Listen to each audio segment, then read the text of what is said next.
4 a.m. in the morning. So we had a place called the presentation room. So you would actually close from a meeting, go to your car. So I had a box, a permanent box in that car, in my car. So you would close, you didn't know whether you were a man, whether you were a woman, it really didn't matter. And then the irony of the whole thing is that there will be one day that will be declared as work-life balance. And then that one day that is declared as work-life balance, you will close like, you will start work like 6 a.m. and close like 6 a.m. the following day.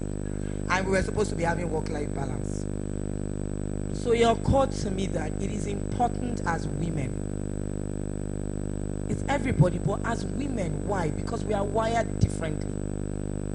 You know, our whole body system is complicated. A man's organs and his whole body system is one direct way, but a woman's body is completely complicated. I heard Bumi talking about multitasking. A woman is doing like 1 million things at the same time. A man just wakes up in the morning, has his shower, wears only a pair of trousers and a shirt. If he likes, he adds a jacket. If he wants, he puts on a tie, abi?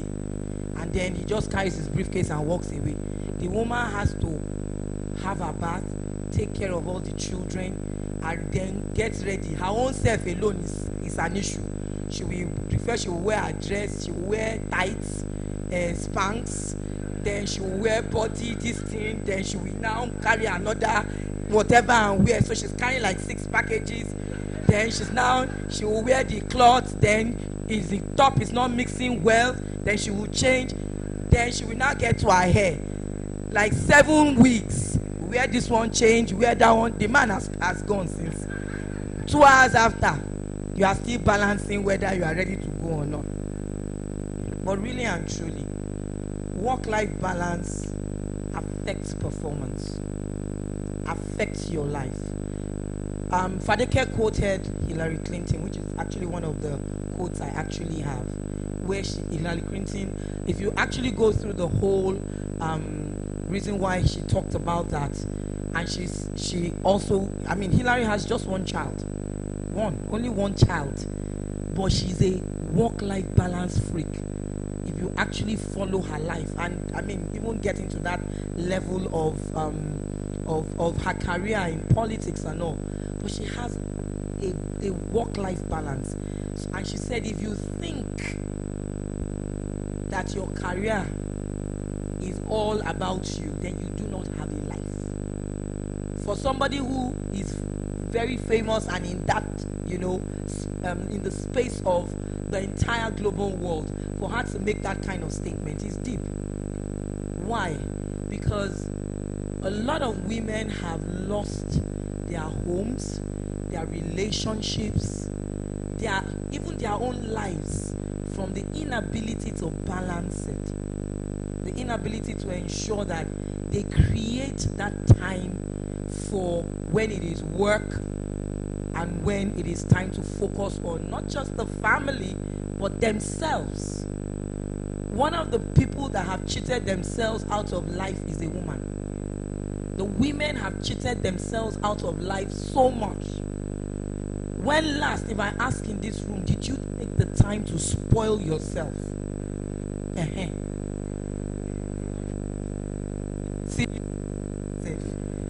CEO is spoiling herself. Who are you? When last did you take yourself out? When last was it you, yourself, and you? When last did you say, you know what, today is all about me? Some days I would put on my WhatsApp status, rest mode activated. Don't call me. Don't send a message. Do not chat. This is me time. And me time also means I'm not leaving my bed. So if you are in the house, arrange yourself. Find your food yourself. Do your cleaning yourself. Pick up after yourself, because it's me time. When last did you do that for yourself? Okay, let's talk deep. It's a very important aspect of your life. It's a healthy aspect of your life. I said, okay, I think I have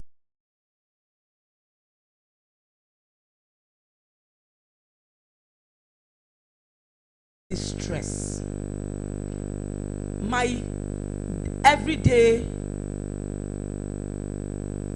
life in the last 1 year is I wake up at about 4 o'clock. I do my prayers. I'm out of my house at about 5:30. I get to my gym 10 minutes to 6, and I gym for an hour 30 minutes every day, and I still get to work before it. But my whole life takes a totally new so why do I do that? Because I need to be alert, I need my brain to function, and I need to ensure that I am not under any pressure at that time. And then when I close from work, sometimes I stop by Cold Stone if I feel like it that day, and I spoil myself with a milkshake or something. I always tend to stop somewhere before I go home. Give myself a 5 to 10 minutes me time, because when I get home, big babies are at home waiting to be treated. So that 5-10 minutes of me time is something that I value. So I don't feel bad when I get home and other people at home need my attention, because I gave myself first that attention. And because the importance of giving yourself that attention helps you to have a mental balance. It helps you to really have a mental balance, because the truth is, everybody will need your attention. When you are at work, the whole work needs your attention. You're giving your entire self to work at the time.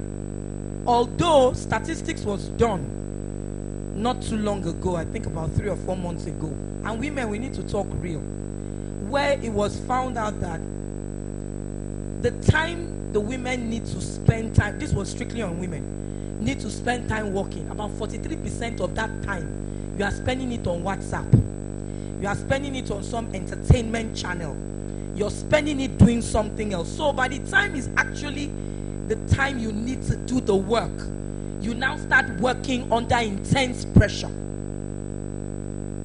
very intense pressure. So you are probably strolled to like 10 of greeting everybody when you should have been working. You have gone to gist, you have strolled to ShopRite like God knows how many times. Then when it's around at 3 o'clock, when you should start winding down, is when the mails have reached 356 and you need to clear the mails. That's not a work-life balance. The time you are at work is the time you must give to work, so that when you shut down from work, you can now have that time to activate other things that are important to you outside of work. I don't know if that made any sense, but what I have seen, and I have seen this as well here in Ikeja Electric with some women, you are spending so much time gisting, catching up, catching in. I like your dress, I like your this, your hair is nice, where did you go and do it? Time is ticking. Then 3-4 o'clock, when we need some things, you now start trying to struggle through that process, and because of that, you carry that process home. My husband used to say something that he said it a really long time ago, and that still applies till today. When I leave the house, once I step out of the door, because my husband sees me to the car, so step out and I go, he says, "Be going, Chief Commercial Officer of Ikeja Electric."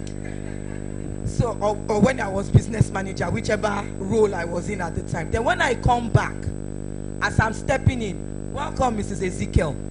It changed. It changes. It changes. So if you carry Chief Commercial Officer inside the house, there's yawa wugas. Balance is not there, because what happens is that most of us carry that mostly 24 hours under pressure, and there is no balance. And that's why at the end of the day, some of us who are probably in our 30s look in our 60s. It's pressure, it's stress, it's a lot of not giving time to yourself. I turned 50 in a couple of months, and one of the things I told myself at the beginning of the year was that I was not going to in any way look that age. Because for me, it was a redefining, no, I think I said this to myself last year. It was going to be a redefining moment of my life in terms of my mental health, my physical health, my spiritual health, and everything that concerned it was going to be totally different. And I was going to ensure that there was balance in every single part of my life. And that one was not going to use. And that balance must be created in such a way that's why sometimes when the CEO looks at me and she says, "You look tired," and I go, "No, I'm not tired. It's probably just the face." And then in like 10 minutes, she'll be like, "But you just looked tired just now." I'm like, "Madam, don't worry. The balance is balancing itself. It's finding its way around us." Women, we need to balance ourselves. If you would show me, I don't know who is Fadeke. Okay. I don't know if it can be clearer. So Fadeke talked about Hillary Clinton. Do not confuse having a career with having a life. Some women, I hear you say, "I have a life." I mentor young women. I belong to about 3 NGOs that mentor ladies. And sometimes when I'm speaking to the young ladies, when I'm speaking to the young ladies, and I'm like, "So what, tell me about yourselves." "Oh, I have a life." I'm like, "So tell me about this life." "Oh, you see, I have this job. Like, I'm mentoring somebody now. She works in the MTN group. She works in the MTN group. So she's currently, so her job actually makes her travel a lot. She travels a lot. In fact, one of our sessions was over last weekend, and she's in Rwanda actually right now. And we were talking over the phone, and she just kept going on and on. And I said to her, "AY, calm down. You just talk about everything you do is about your career and all that." She's married and she has a son. And I had to pause with her last week Sunday, and I said, "AY, do you know we have had 6 sessions, and never in any of your 6 sessions have you ever talked about your husband or your son?" 6 sessions. I had to stop her last week Sunday, and I said, "AY, you have never spoken about your husband and your son." She was like, "They are there." I'm like, "Gang, trouble, red flag. I'm like, "AY, no. You cannot put your career, family, you've lost them. There's nothing else. Once you lose family, it's over. It's game over." I'm very passionate about work. If you know me well, I am passionate about work. But man, I am passionate about my family. You have to create a balance. The CEO knows me well. When it's time to enjoy, it's groove time. Don't step into my space when it's groove time. I will get back to you later on the work part of it, but it's groove time. And I said to her, "You don't do that." Then again, I said to her, "So you are in Rwanda today, you're in South Africa the next week, you're here. AY, can I ask you, when did you have time?" And when it's time to go on leave, she'll be like, "I don't want to go on leave. I'm pursuing the CIO position. I'm Kiniko." You will burn out. You will burn out. So women, I'm saying to you in this room today, there's a need to create a balance. I speak to quite a number of you, and you are in this room. You can see me and I can see you. We've had conversations. You've walked into my office, you asked me, "How do you do it?" And then I tell you how I do it.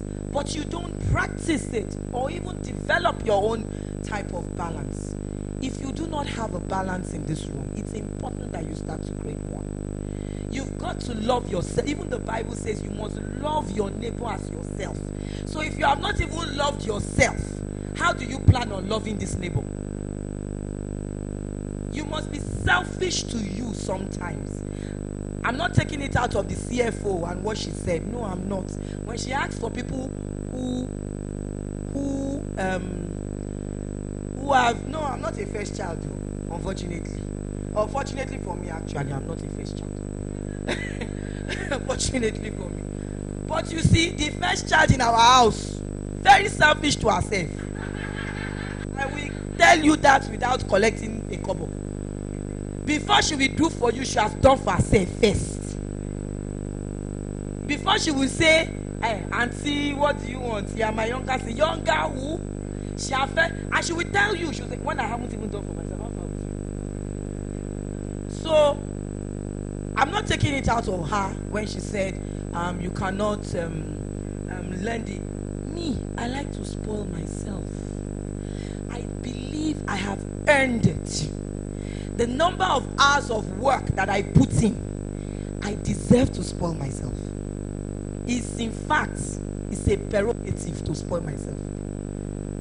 So even, I have 2 daughters. So even when they want something, I will look at it well and be deciding whether it's time to give them, or have I given myself first? It's a work-life business balance. Learn to spoil yourself. Take yourself out. Women spend 43% of their time on the phone. They spend another 26.7%. This is data. 26, I don't know, you must have been interviewed or checked. You did not even know you are part of that data.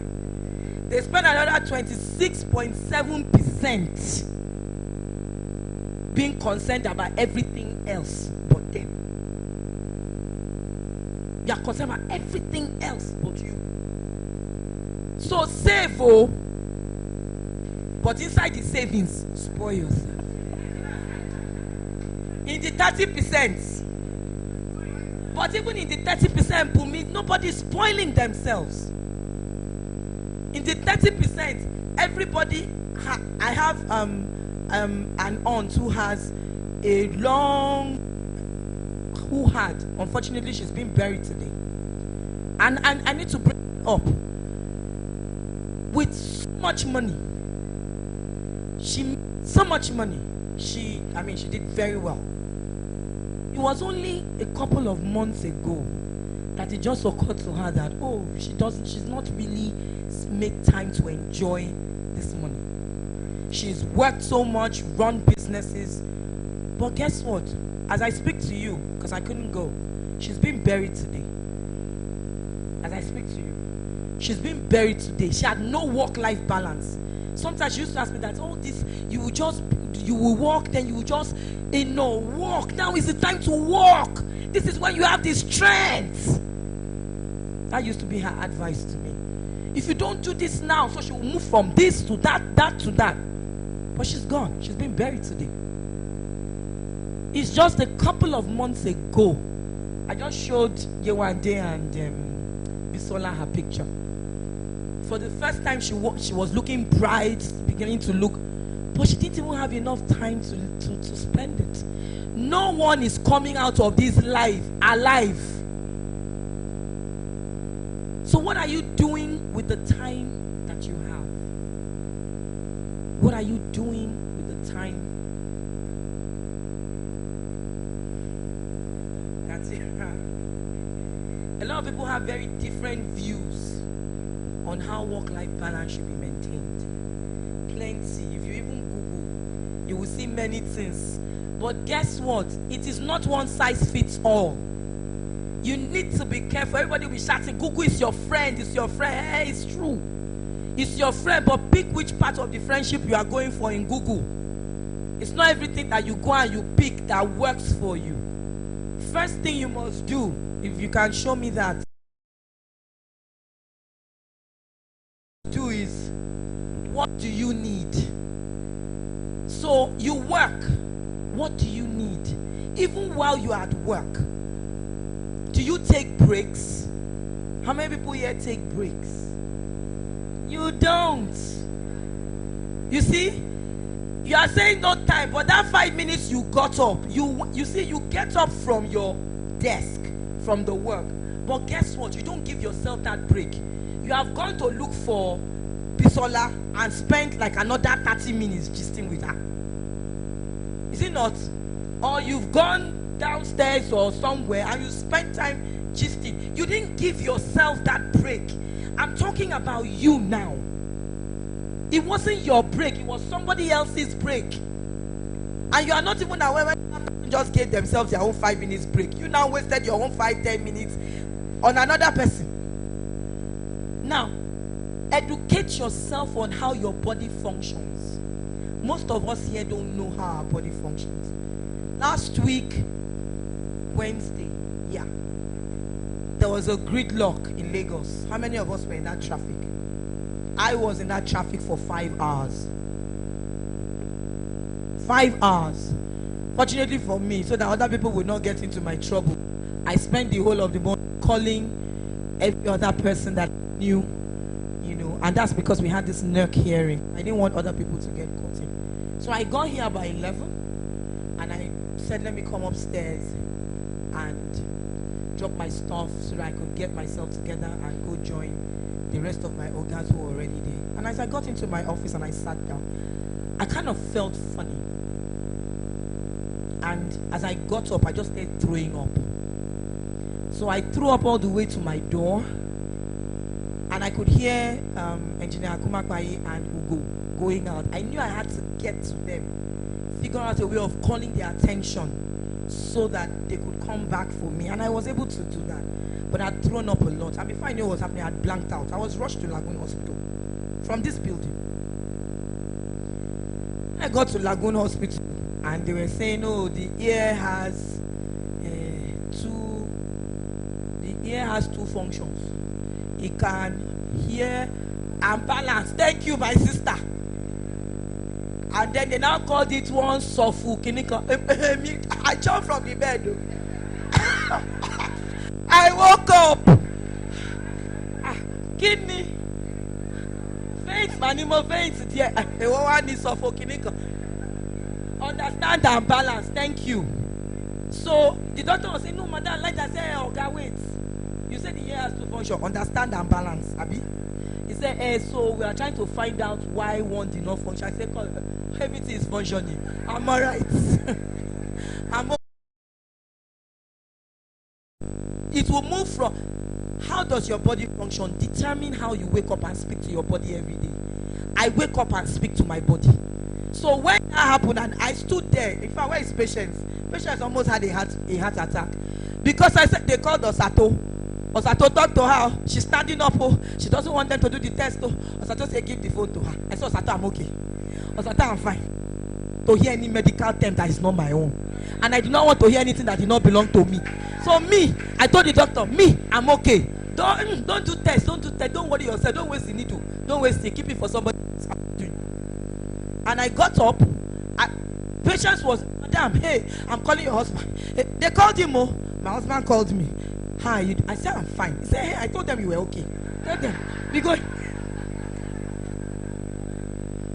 And I came back and I went. Madam stood up and came to me and said, you should not be here. Come and be going. I said, let me just obey, see you and come and be going. Because if I tell her this thing now, she will just, let me just obey her. And what? I was like, don't force. Know what your body is saying. If you do not move your body, if you do not exercise, please do something. Move your body. Take 30 minutes walk. Even within this our compound alone, you can use your 5-10 minutes break to take. If you are in a BU that is relatively fenced and gated, do something, but know how your body functions. Keep an eye out for burnout. Most women, I had a friend I lost last year. She came to work, finished from work. You know, those workaholic people go home just in an attempt to climb the staircase. She passed out. Last month, within the space of a month, I buried 2 friends, Molade and Omwa. Omwa was the chief the customer care special expert for a bank I used to work in. Molade also a banker. And what happened? Oma went to work, she had a headache, let her go, goes to the hospital, and then they move her home. She felt, she had been much because they were trying to revamp the customer space in that bank.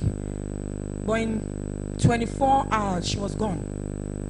Watch out for burnout in your life. Watch out for burnout. Embrace flex time. And you need to embrace it.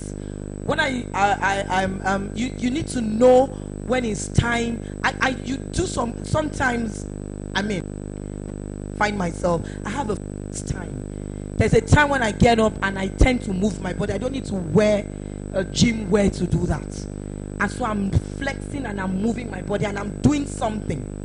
Because you see, women, I said it before, we are wired differently.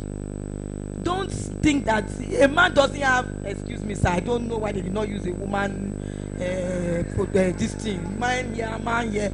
We need to, please, some of you need to come up with the talents you have. You can be doing this thing, doing that. We have those talents in this room. So that when we have International Women's Day, everything is about the women.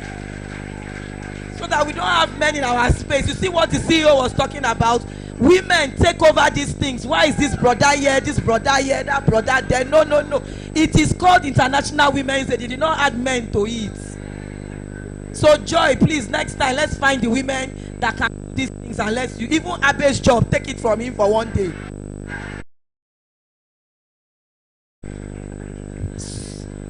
Support telecommuting. Do you know some of you live in locations where you can actually carpool?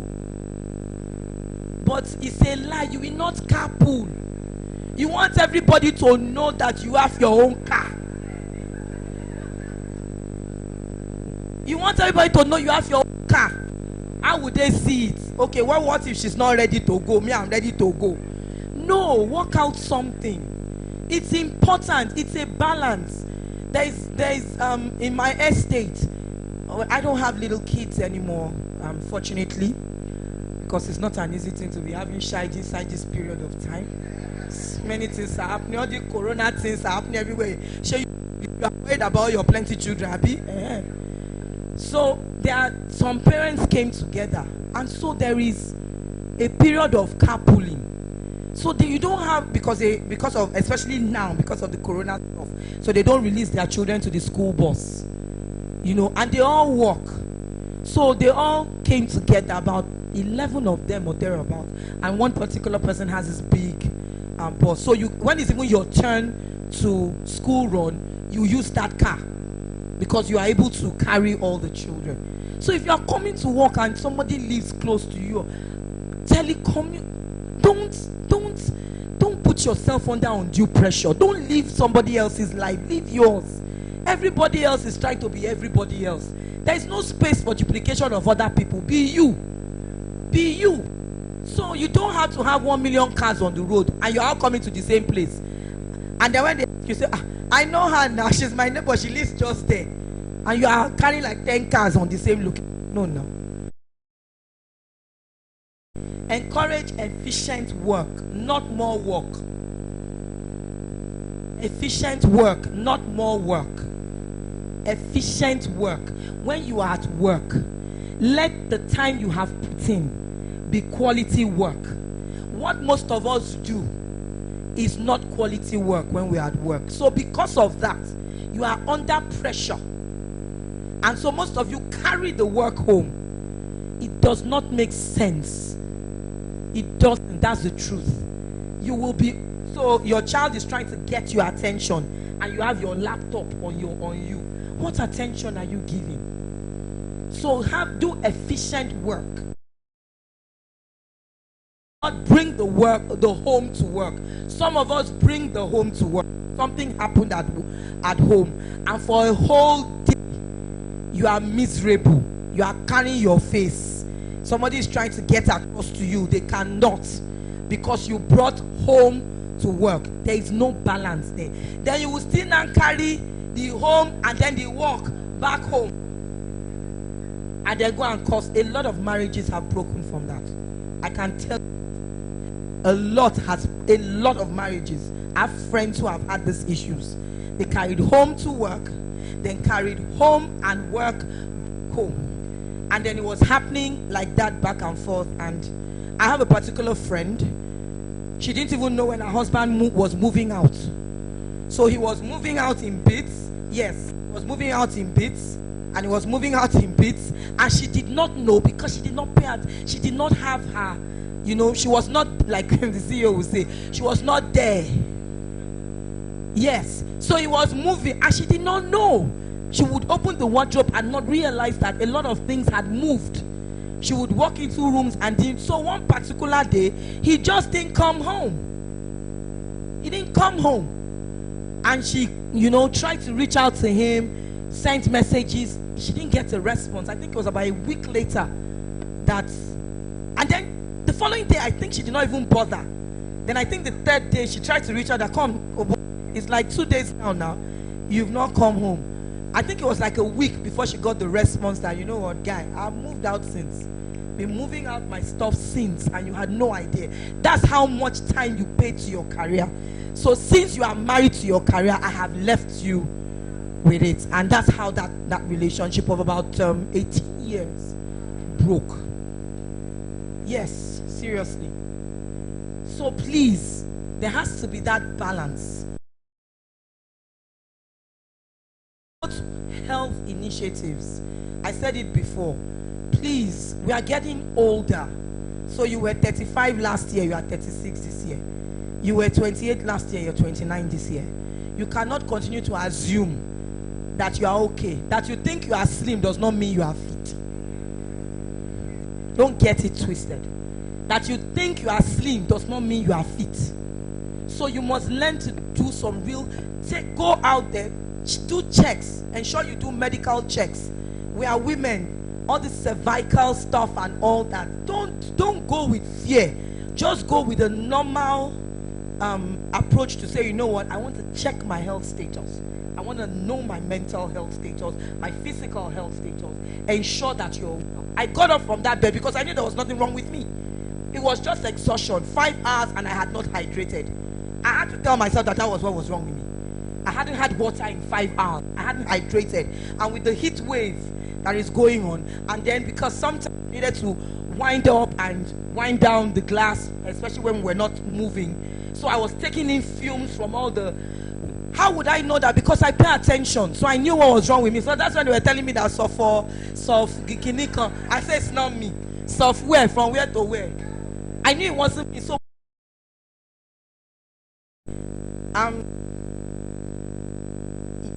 yeah, health initiatives. I think there was something else so that I can round up. Yeah, this is very important. All things are not equally important. Do fewer things and do them well.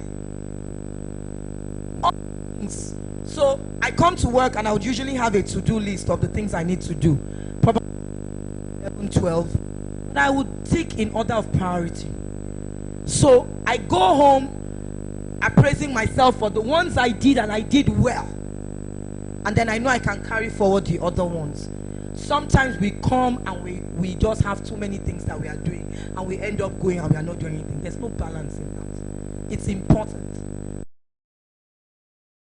What values are and which ones take precedence.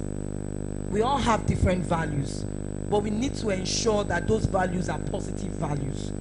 If you are engaging in things that are not adding anything to your life, like the CFO was saying, now is the time to stop. The world is so changing in ways. Before we used to say, oh, the world is round. The world is not. The world is now here to here. The world is this close now.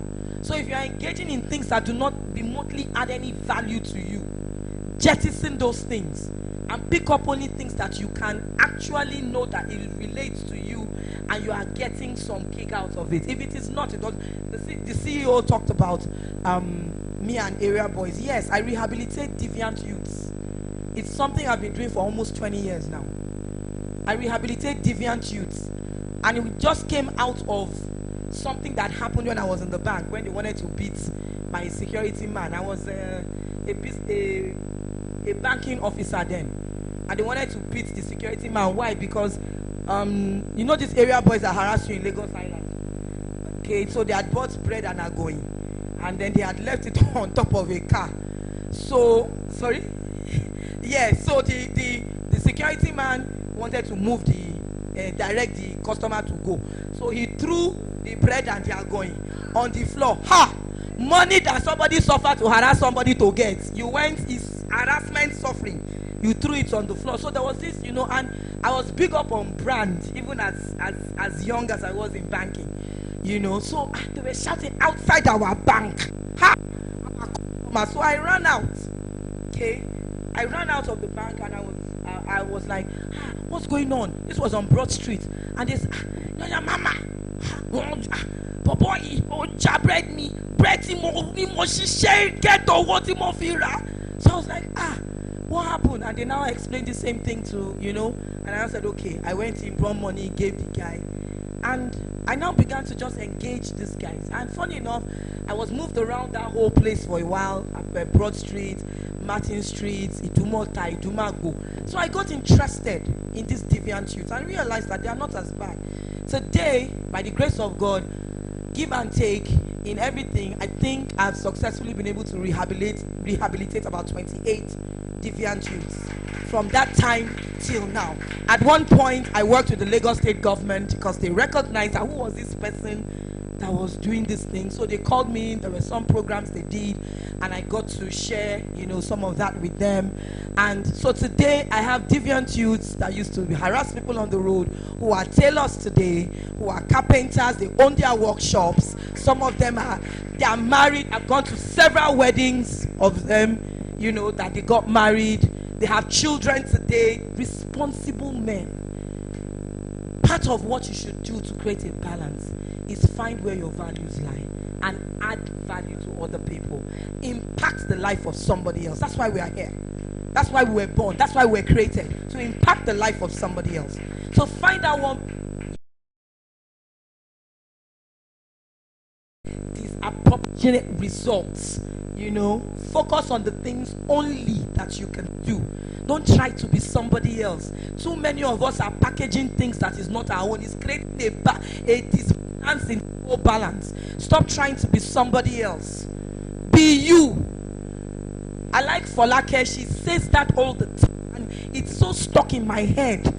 You know, Folake will stand and tell you, I am not Anthony Yoduwe, I am Folake Shueton. And that's the truth. I am Enobong Ezekiel. You are Nek and Wosu. You are not anybody else. So don't try to be it creates a disbalance. You are packaging something that is not your own. You are trying to be what you are not. So it affects your mental capacity. It affects you spiritually. It affects you physically. Because the dress here one day will wear and get the figure, it's not what I will get.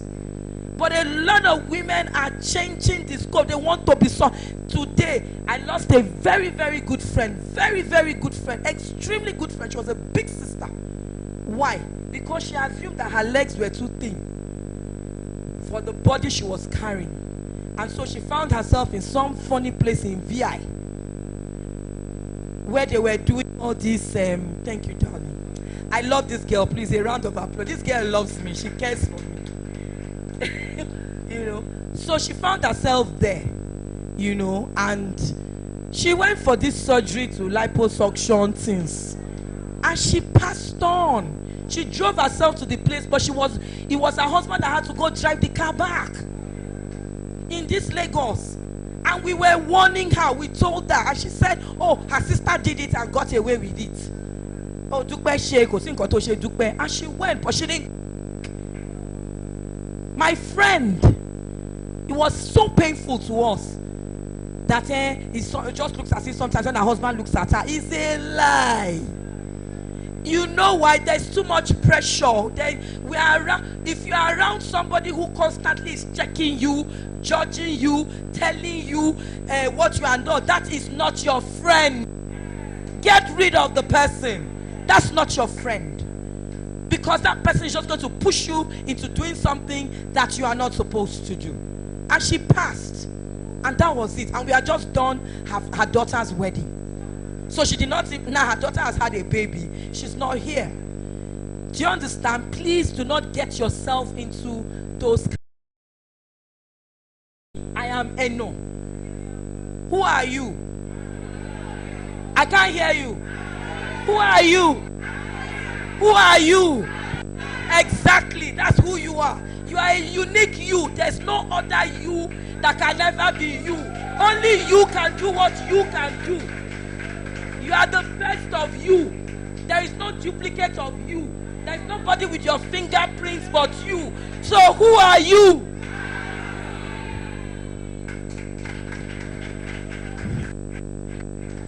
Do important things that can be done now. The CEO came to talk about equality. She challenged us women. The CFO came to talk about budgets and finance and savings. Any woman sitting down in this room who you cannot go and buy Cold Stone ice cream until you ask your husband, Wala, wow. There is wahala. Oh. If you have female children, start to teach them to save. If you have female children, start to teach them the values. Yes, if you don't have kolo, your children don't have kolo, you have not started though. All your children should have kolo where they are putting money somewhere that is not open for years to come. So please, ladies, let's create a work-life balance that reduces stress on you, because we spend majority of our time at work, most of it. Some of us even work on Saturdays. So it's important that you do not neglect any part of your life. If you haven't taken anything out of what I have said today, please take this one.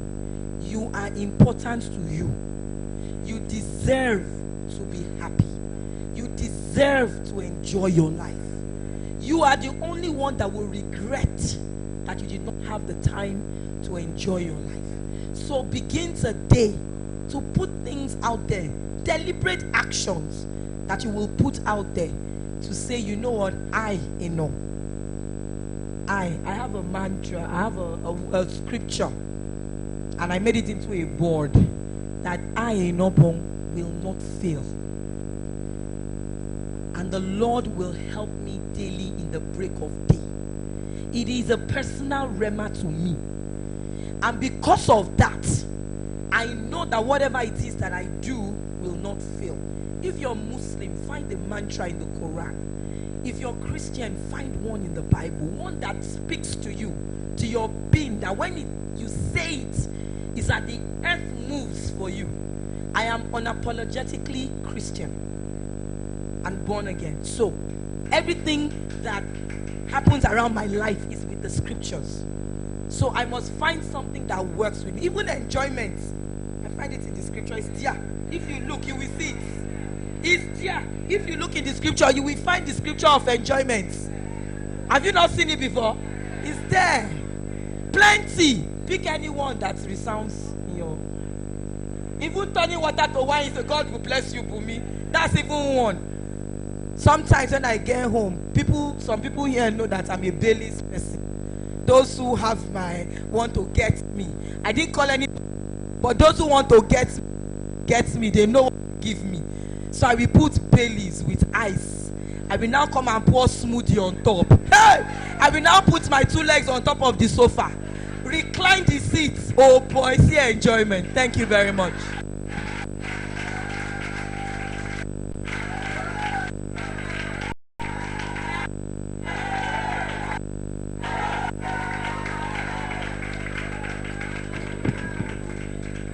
Mommy, oh.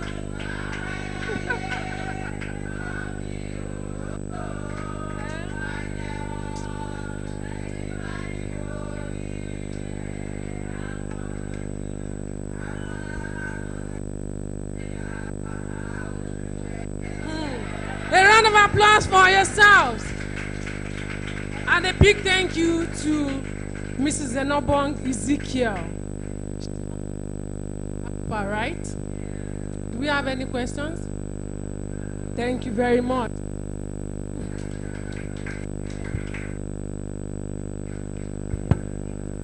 If you do, please email your questions to employeerelations@ikejaelectric.com. We need to run. Okay, so the next.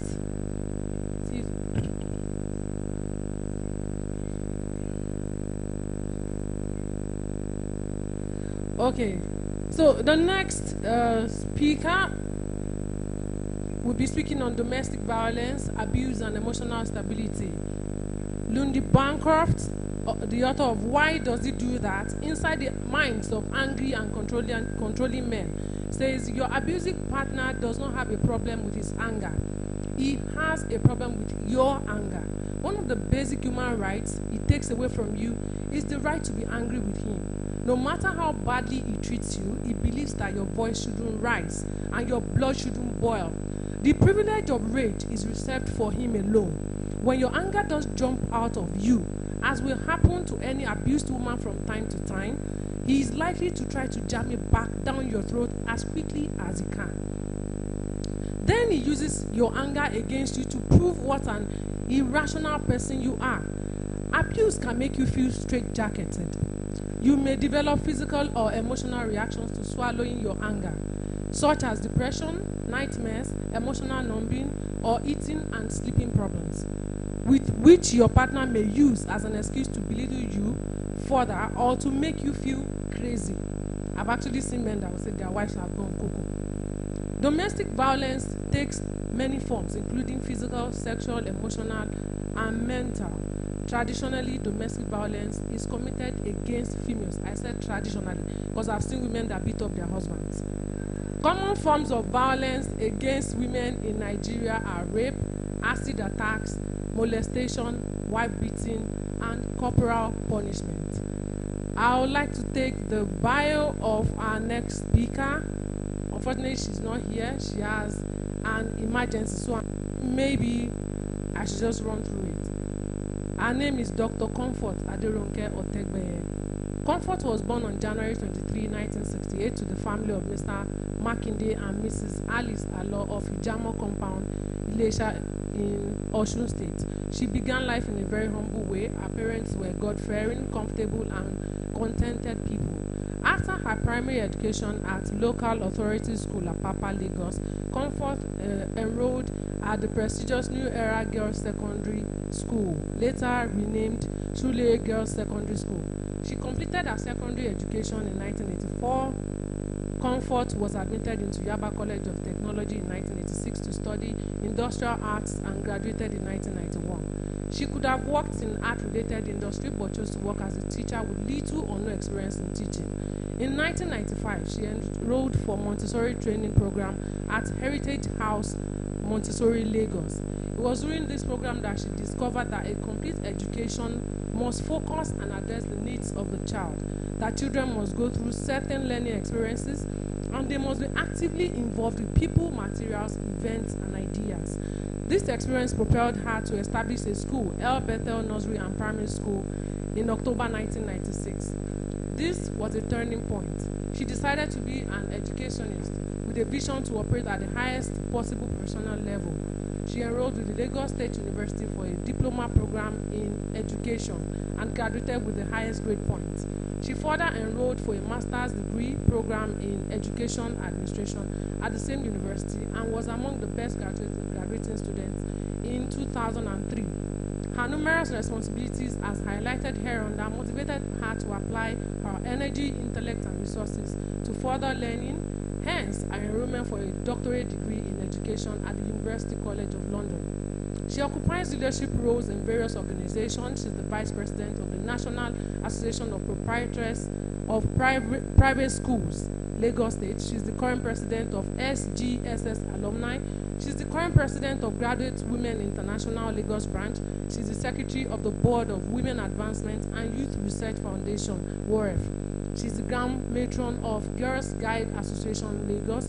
She's the Grand Matron of Scouts Association of Nigeria, Koshofe, Lagos. She's a member of Rotalum Club. She co-founded with her husband Building Opportunities for Tomorrow, BOT, an NGO with interest in equipping and empowering youths in Ogun State, Nigeria. She's a director in Alexander Rees Consulting Limited, a UK-based consulting firm. Comfort is a passionate community woman and philanthropist. She is reputed for her zeal in delivering quality education to children and empowering youth, a devoted Christian and committed family woman. Comfort is married to Olubi and they are blessed with children. A round of applause for her. Okay, so she's unavoidably absent as she has she was there, she had a medical emergency, so she had to leave. So I'm going to be calling on Olayinka to please come and deliver her paper. A round of applause for Olayinka.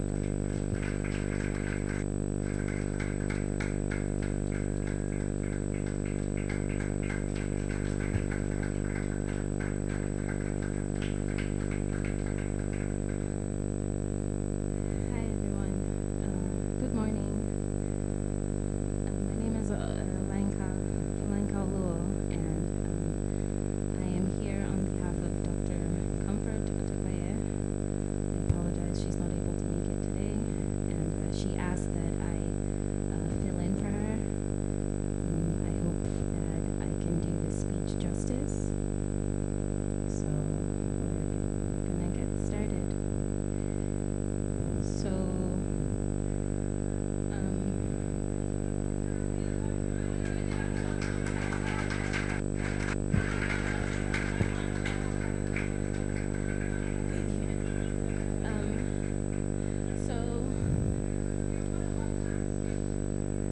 we are, the topic today is addressing the issue of sexual harassment against women and girls in public spaces. So it has become like regular in the news that women and girls are being harassed, especially the ones with the lecturers and the nasty videos, and just girls not able to get through school without harassment. There's also harassment in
colleagues, to your mates, even to your juniors, it doesn't matter. Because by outing that person, by saying that this person has done something inappropriate to you, you not only put them on their toes so that they're more careful around you, you're helping protect the other women in your space so that they are not so comfortable doing that to other people. So we're as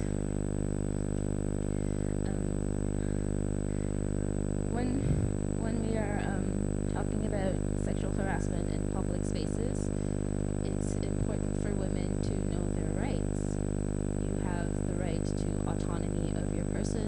That means that no one should be able to like touch you or harass you or shove you or push you.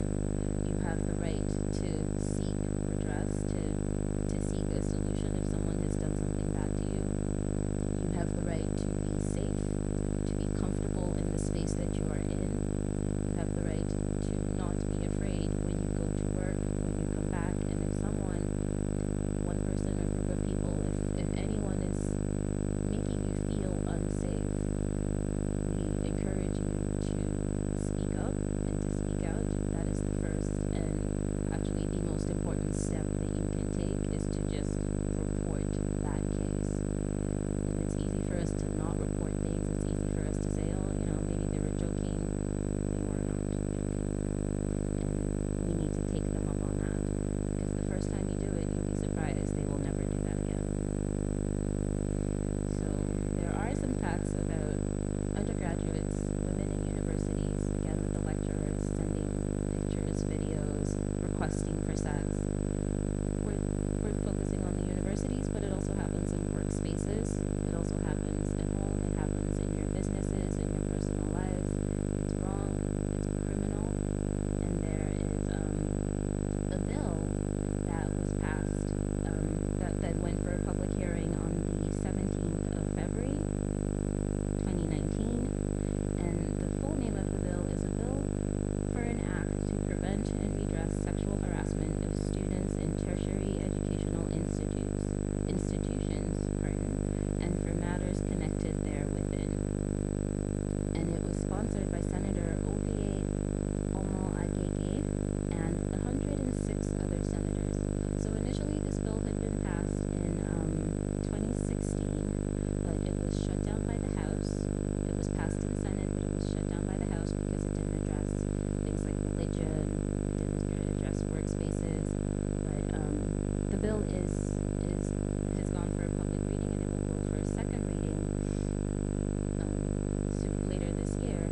And there are some very important clauses in the bill. One of them that I will talk about is the clause where any student may not be held, that any student who gives consent to a lecturer, that consent cannot be used as a defense for the lecturer. So basically what that means is, even if the student says, hey, it's okay, I said he can send me nudes, and I sent him pictures of my boobies, but it is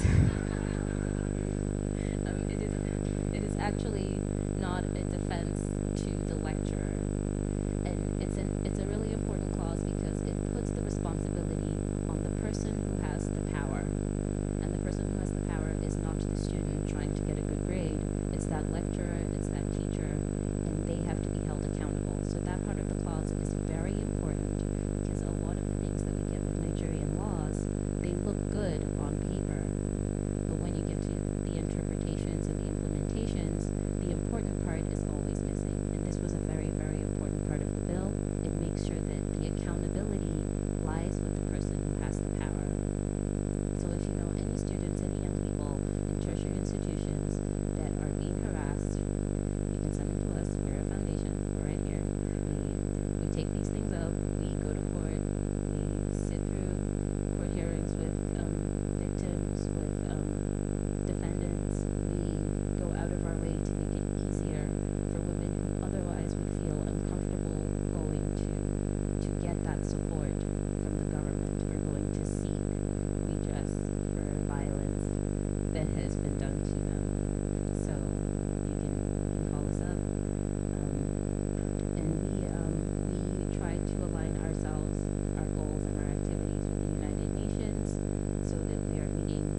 women's rights are human rights, and human rights are women's rights. We encourage women and girls to take charge of their finances and important decisions that affect them. Those decisions should not be left to others. And the Ware Foundation will continue to advocate for women and girls. Going forward, we hope that you can give us your support, even if you can't. If you know anyone who needs help, you can give them our number. We'll have our flyers going around when you're leaving. You can take one, just write the number down, take a picture, and we hope that you will continue to support us. Thank you so much.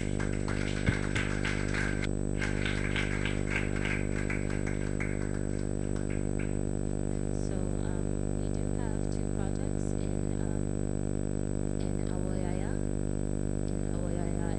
Awoyaya. Yes, ma'am. In Awoyaya, in Ibejuleki, we have a girls' reading room. At first, we wanted to open just a library, but we found that even in like regular libraries, it's more men that go there, and so long as there are more men in certain spaces, women are likely to pull back. So we have a reading room, so it's basically a library for just women and girls, so that they feel comfortable and they feel safe. Thank you.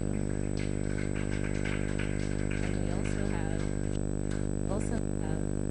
another program that we are trying to launch. It's an ICT training center for girls, so it's an information and communications technology training center for young women and girls, where they will be taught how to code, how to do web design, how to use apps on phones, how to network through their phones, how to use that technology so that they're able to be financially independent, because that's really what's important, is if you have your own money and you can control it. So thank you very much, everyone. Thank you very much, Olainka. Quickly, do we have questions? We need to round up because we have the novelty match coming up. Team White versus Team Purple. Any questions? Okay, like I said earlier, if questions after now, or ask your questions out here, in the open. You can email your questions to employeerelations@ikejaelectric.com. Once again, a round of applause for Olainka.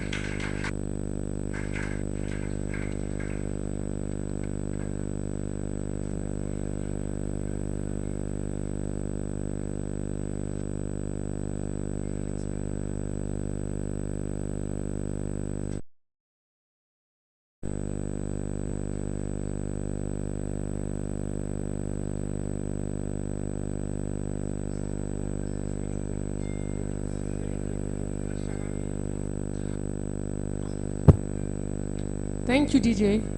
Okay, quickly, I'm going to invite two people once she sets up our presentation. That's our last speaker for the day. I would like to invite two people, two staff of Sahara Group, Asharami, specifically. We've been getting the emails to come talk about their product in 1 minute.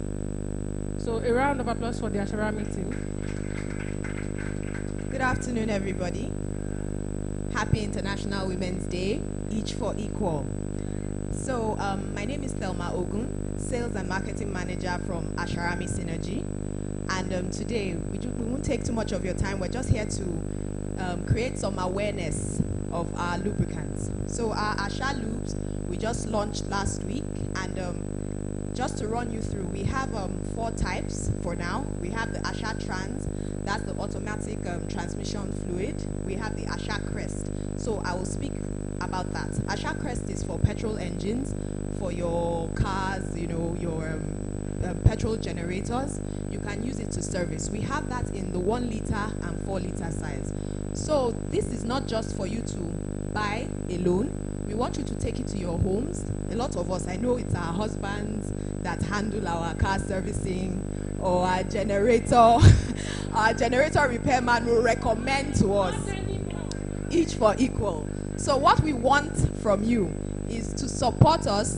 For those of us that can buy today, it's very affordable. The 1 liter is 900 naira. Even if it's 1 liter pack that you walk away with today, we would be very appreciative of it. And then the 4 liter for your cars, that is 3,000 naira. And if you have anyone who is interested in being a distributor, we are new in the market. We are looking to partner with serious distributors who will help us push our product into the market. This is a Sahara Group product, and we all know the quality standards that Sahara Groups holds all of us to. And you can be rest assured that the same quality has been put into this engine oil. So there is no doubt about it. The quality is guaranteed. Thank you very much.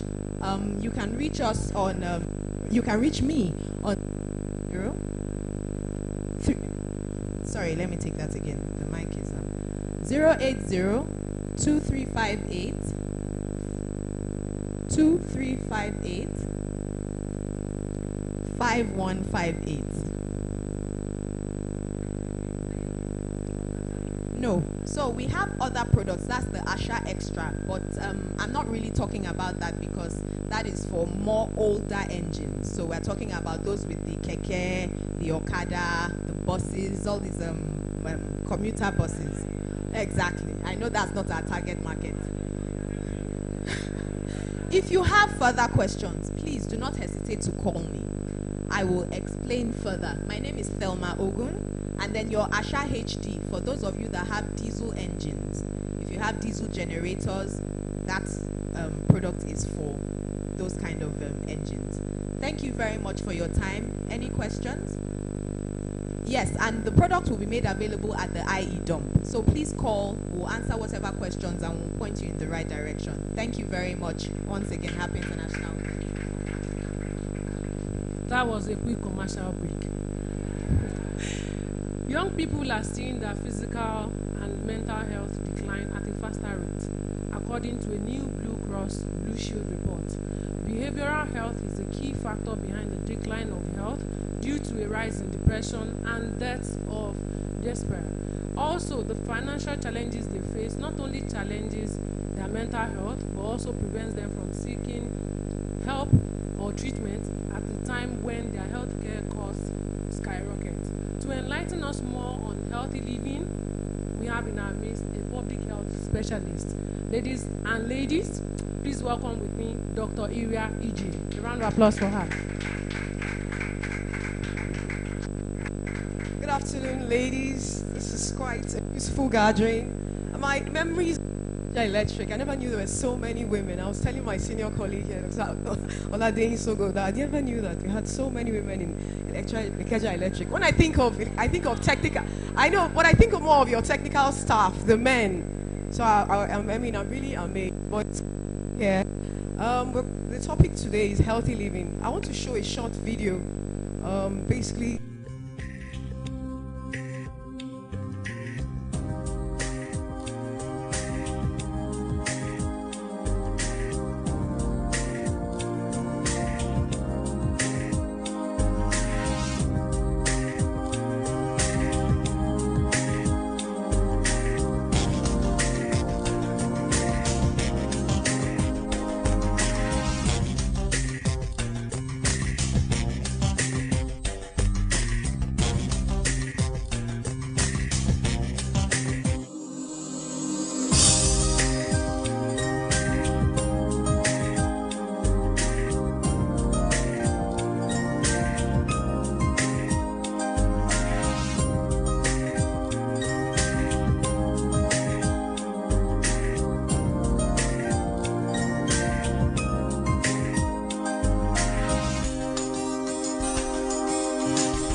In summary, that's just a summary of basically what health and wellness is all about. So we'll start the topic. First of all,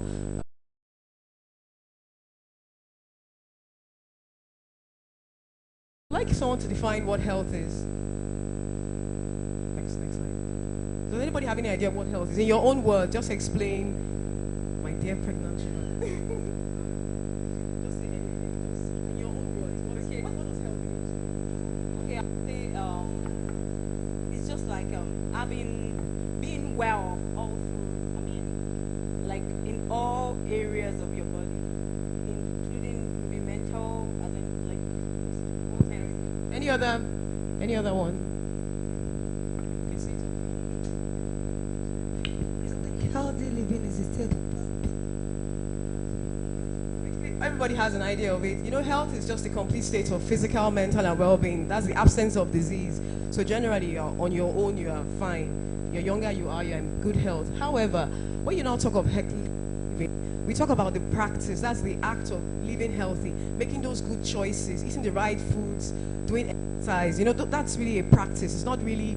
You could be born with good genes and you'll be fortunate. You're healthy, but over the years, you know, you work on that. So it's simply put, it implies the physical, mental, and spiritual capacity to make healthy choices. We've discussed some of this today, the physical, in terms of the health choices, basically the aspect. Then the mental health, some of the speakers have mentioned, in terms of your mental well-being. You can't be healthy if you're not mentally stable, in terms of how you how you assess things, basically. Then the spiritual component is also an important thing. This has been fully addressed as well. In terms of what's your belief system? What do you believe? When you are down, what do you tend to do? You know, these are things that affect your health. The next slide. You now talk of wellness. I will now try to link health to wellness. We've talked about health itself, but then the wellness itself is a dynamic process. It's actually that practice, as I mentioned before, living a good, healthy life, making those choices in terms of eating the right food, less fat intake, you know, exercising, you know, making those choices that really define your health. We now talk of the wellness wheel. It's a kind of tool we use to measure how well you are. Some of you have discussed, a lot of things have already been, like the emotional aspect. Are you someone in Ikeja Electric that people are always afraid to approach, trust your mood? Do you have high mood, low mood? Sometimes when there are issues, you're like, hey, who will I call? Are you someone that people will be afraid to approach? If you're not balance, you're not able to, one of the speakers mentioned differentiating your private life, that's your home life from your work life. You know, you have to have that balance, because if not, your emotions will be all over the place. People would ask you for things and you'll not react appropriately because you have some other issues. Then your intellectual capacity, how do you build yourself? How many people do word puzzles here or engage yourself mentally just on your own, not outside of work, you know, puzzles? How many of you read newspapers, current affairs, what's happening? How many people don't read current affairs or don't even care, or they're not even, it doesn't bother them, they don't even know what's happening? Really, yeah. So, you know, you have to take out times like that and look at all those aspects of your life. They are important because you need to build yourself so that you are a whole woman. You are aware of different things. Sometimes you might go to engagement, maybe your husband, or you go somewhere and they are talking about some topics and you are clueless. You have no clue of what they are talking about. You've never read it. You don't even have an idea. And you know, so you need to build your intellect in different areas, even outside of your own field. Like most of you here work in a power company, you are all vast in power. What about other areas, oil and gas? You know, you need to build that as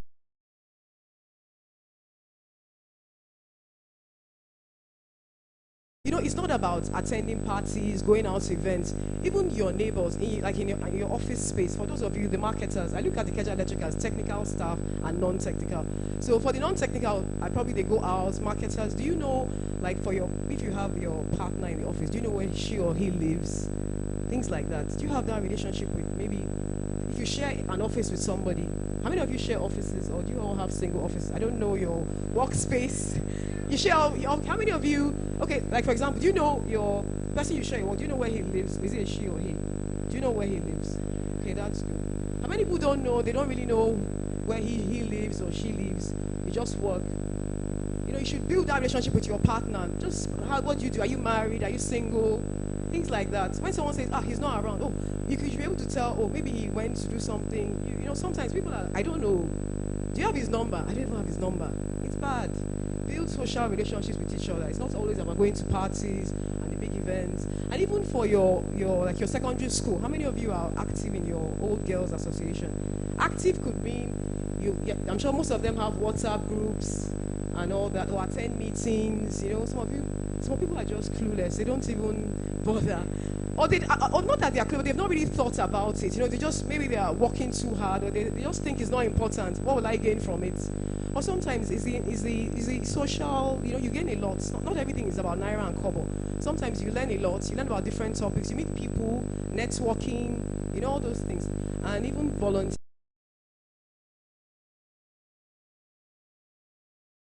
Church, or even in the office here, they're looking for someone to do something. There's no money involved though, but they say they want someone to do one thing. Some people will not put their hand because if there's no money. But those things, they build you and they make you be aware of certain things you are not normally aware of. So those are things you should also do. Then finances, I know CFO did justice to that. I wouldn't. The only thing I will add is, as she talks about, let's save more, let's empower ourselves so that we're able to build ourselves properly. Then the spirituality, I know that has been delved into. So the idea of this is just to make sure that, as much as you're doing your healthy diet and co, you have to be balanced all around to really enjoy the lifestyle. Because health is not just yourself; it's about everything you do. Your occupational balance. There's so many components. The more you do all these things, is we practice. Nobody's perfect. Today you might decide, okay, let me join my old girls group. Let me be active. You started. The important thing is to start. If it's finances, let's start. If it's some people might just won't go to church. They feel, maybe something happened to me in my past. Spirituality is very good because it gives you that faith that even when things go wrong, I can always count on my God or Allah or whatever your belief is. It keeps you going and makes you know that whatever challenges you have, you'll be fine. You need that in this life because living in this 2020, you agree with me, it's not easy. There are so many challenges. If you are single, you are married, there are so many. And for women, we already have a path already defined for us. Because if you are single, you are not married, hey, okay, I have to for that person. By the time you not get married, I don't have my child doesn't come on time, my first child. We go through so much. Everything is on you. Most times you don't even talk to anybody. Do you have mentors here? You should actually develop mentoring is a good way to deal with some of these issues, because if you have someone you can talk to and the person, look for someone that is good, they'll give you sincere advice. If you're encouraged with your marriages, things sometimes you work hard, things don't work out. You understand? The examples we had were of people that maybe they are working too hard, but some people put in so much. Some women have done so much, the marriage still fails. So sometimes those are realities we deal with, but it's important that we try our best and find someone you can trust, discuss, and the person will encourage you. Or see your mates among your peers, someone that can encourage you to keep up.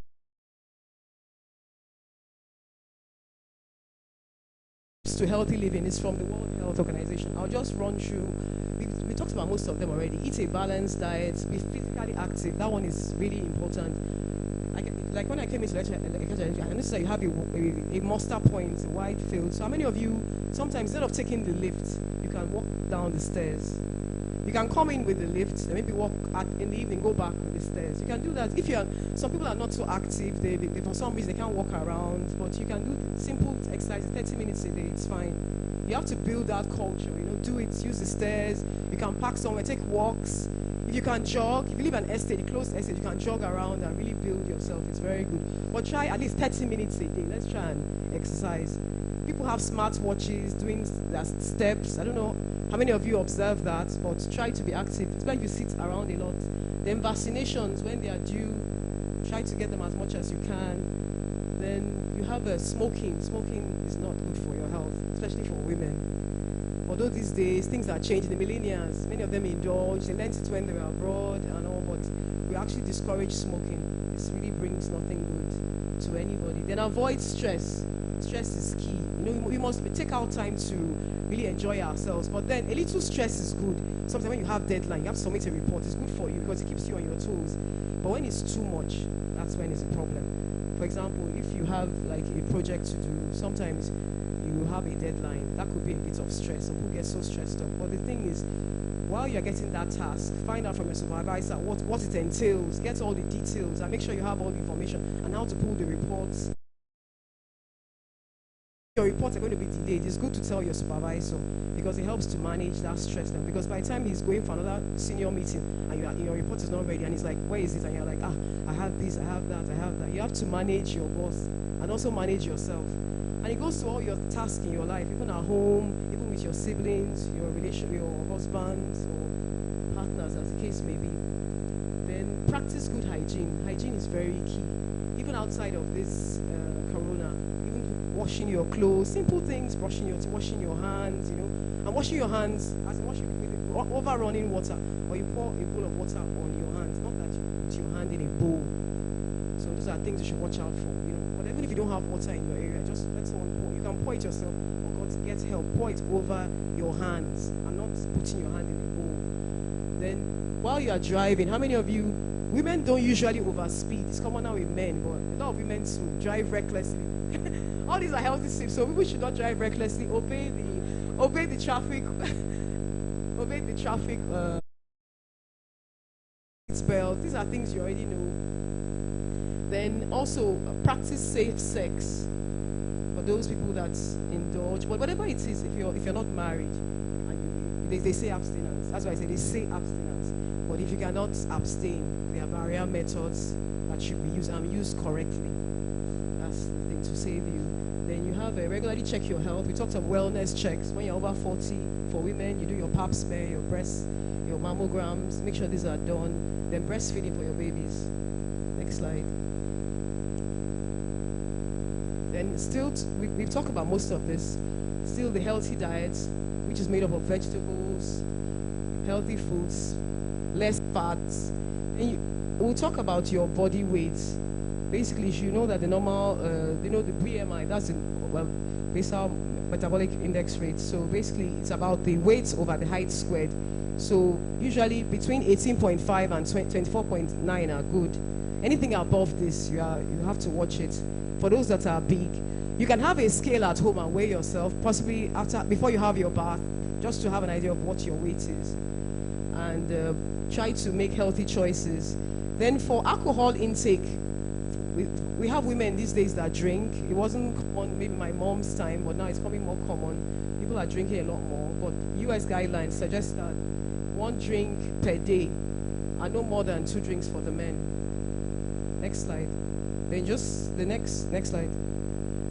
You just have a list of the possible in terms of what is the spirits. Watch out for the spirits. For those that like spirits, they have a higher alcoholic content. Some of you might not know, but always read the labels when you go to parties or someone tells you, let's try this, looks like a fun drink. And if you are driving, be cautious so you don't get it. Because women, the way alcohol affects us differently, more than men, we tend to lose concentration faster, and that could impair our judgment. And when your judgment is impaired, you make mistakes. So you need to watch out for that. Next slide. Then the main meat of the matter, maternal health. One of the CEO mentioned the Millennium Goals. Basically, this I just put a list of all of them. It was the United Nations, was signed in the year 2000. Basically, talking about the goals for countries. It's believed if countries can achieve most of these things, you find out the people will live a better life. And you agree with me, looking at them, to eradicate extreme poverty and hunger, to achieve universal basic education. Then we also talked previously about promoting gender equality and empowering women. That's a very key tool. I think Nigeria is on our way on this. We've worked since 2000. There's been lots of work on this, but still baby steps. We can still do more, and to reduce child mortality, and also to improve maternal health, to combat HIV/AIDS, malaria, and other diseases, to ensure environmental sustainability, and to develop a global partnership for development. But in line with today's Women's Day, we'll be talking mainly on maternal health, because as it concerns most of us, even if you're not having children, at some point everybody will have children. It's a key point in our lives. So it's the health of women during pregnancy and childbearing age, and it encompasses the health that they receive. That is before preconception, before maybe we're about to get married, before they have a baby, throughout that time of preparing for the pregnancy, and even after the pregnancy, what happens as when the baby is born, what happens next. So all the care that is received. And globally, we have a lot of women that are dying annually because of it. Most of it due to poor health care. It varies from country to country. But in a country like Nigeria, we have this north and south. For the north, the problem is different here. Northern women, they're not so educated. Their health facilities are far away from each other, because a pregnant woman there can just say they have traditional birth attendants who attend to them, but those ones are limited in their knowledge. They try to make women who shouldn't give birth vaginally, they force them to do that, and the process, it damage their organs. And some that even try to go to the nearest health center, it might be an hour or 2 hours drive away. So it's quite a distance. Even getting there is a health challenge. Most of them don't make it, and the process, they may be and that.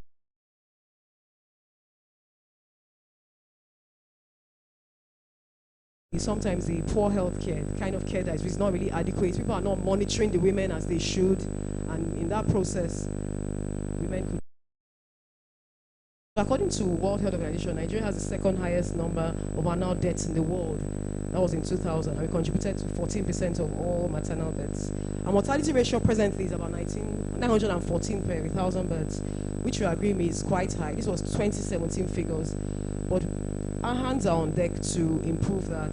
But what I'll say to women is, once you notice you're pregnant, try to register and attend antenatal clinics, especially for first timers. Some educated women feel it's not necessary. What are you going to say? I know it's all. Go there, listen to all that is said. It could save your life. And also, this is the year of the millennial. We have things like Baby Center. There are a lot of groups you can join online. They give you day-to-day track of your pregnancy, what to expect. I think it's better to prepare. The better prepared you are. In my mom's time, they used to read books, but now we have them online, so you can just engage. If you learn about it, know your body, it's better. So when things go wrong, you can actually tell. So register your antenatal classes, do all you can. And when you go to see your gynecologists, obstetricians, don't be shy. Ask questions if you're not clear.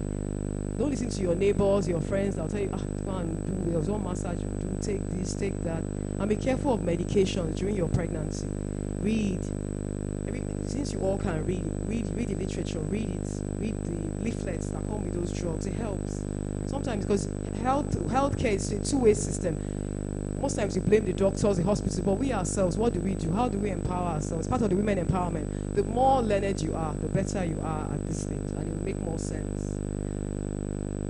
There is a demographic graph just showing the darker countries, like this area, it shows like Nigeria. We are quite bad, very dark, so we have a very high mortality rate. Next slide. Then it's just to show some countries. Nigeria is here, 917. Even amongst our peers in the other West African countries are doing quite badly. But we're hands on deck. We hope to improve over the time. Then this is just a mortality ratio rate from 2008 to 2017, where we started with 840, then we dropped a bit, possibly due to paucity of data that was not available, or somehow. Then over the years, then Nigeria was a bit better. Things were getting better. We had 814 2015, but we're still at a very high rate. But I think the only thing I would say is that as the government does their own bit, because as individuals, a limit to what we can do, but we should try. The only thing we can do is to empower ourselves. The more empowered we are, the more we can ask the right questions and deal better. Then we'll talk about women's health. You know, health is wealth. Women are very key people. For younger people, the millennials, you know, a lot of them are having sex, even though a lot of we parents are in denials. They won't tell us. So what I would advise for parents that have girl children, especially as early as 8, 9, that's the premenstrual time. You need to engage, even before that age, try and engage them, find out what they do, what they talk about, what moves them. Because it's at that formative you can bond with your daughters. If you miss out on it, by the time they hit 11, when they start secondary school, they're boarding school, you see them, well, only on maybe visit days and on holidays, you are working, unless you plan your annual leave with them, you find out that you will miss out on so many things. When they have those questions, what about puberty? Now, because it's better they come and meet the mother, and the parents to say, oh, I heard what does menstruation mean? It's better you give them that lecture. And you too, as parents, must prepare for it. It's not when she's asking, what's this? You are now looking confused, and you are like, why did you hear this from? Where did you get it from? Who told you this? What rubbish? Who's teaching you all these things? I should tell you that they taught us in school. Now, mommy, what's the problem? They are teaching us in school, and some parents are so confused that they lose it. They can't even continue the conversation. So you must prepare for those kind of questions, because they go on the internet. Whether I like it or they go on the internet. Even if you don't allow them at home, they have friends that have it. They will check it. So let's not be naive. And the main thing, they would ask about contraceptions. So if you're able to bond with them, you'll be able to advise them properly of appropriate things and what to do, so that they don't get into the stage of unwanted pregnancies. They don't come and meet you at the point of where it has already been done, and you are crying, your husband is blaming you. Where were you when all these things were happening? And you are here, and you're at work. You say it's a stress for you. And it's every mother's dream that her daughter, you will marry off your daughter in a very grand way and not come with babies. And nobody even people that are involved, even the illiterates, they don't like it. They will also want it. Everybody likes good things, so you must work at it. If you don't bond with them, they won't tell you. Sometimes they present to doctors and say a lot of things. In fact, when they come with the mother, in fact, you tell the mother, excuse me, I've started having sex since. In fact, but the mother is like, no, my daughter, no, she doesn't do those. No, she doesn't even know what a man is. So you need to watch out. But a lot of them are having sex like you don't know. And some of them, because of that pressure, they don't want to meet you. They go to unsafe abortions. They go to all sorts of quacks. They go to so many quacks. Just name the price. They'll do it for you. Whether they are untrained and untrained people. So you need to watch out for that. And you have complications of pregnancy that occur. Sometimes you could have hypertension in pregnancy. You have eclampsia. Those are real issues with pregnant women. However, if you register on time and do your blood test, you find out that you can be treated and followed up, and you can have normal pregnancies. Then for STIs, also these are all common with younger people, even with the adults as well. A lot of people are prone towards sexually transmitted infection. Some young girls have so many partners. They don't really, in reproductive health, you have to take time and explain to your daughters the implications of all this. Some of them don't know. They just know that this is what my friend said, this is what they do. I think Lagos State found there's some schools in Lagos where they noticed some girls were having indiscriminate intercourse with, I think 2 years ago, some of the boys in a nearby school. In fact, it was they had to close the school down. We have those kind of things. So when your daughter comes back, talk to her about all these health issues. It's better. Then other issues that older women could face, hypertension is a key thing. Some of you will have family history. Maybe your parents, mother or father had hypertension. That's essential hypertension.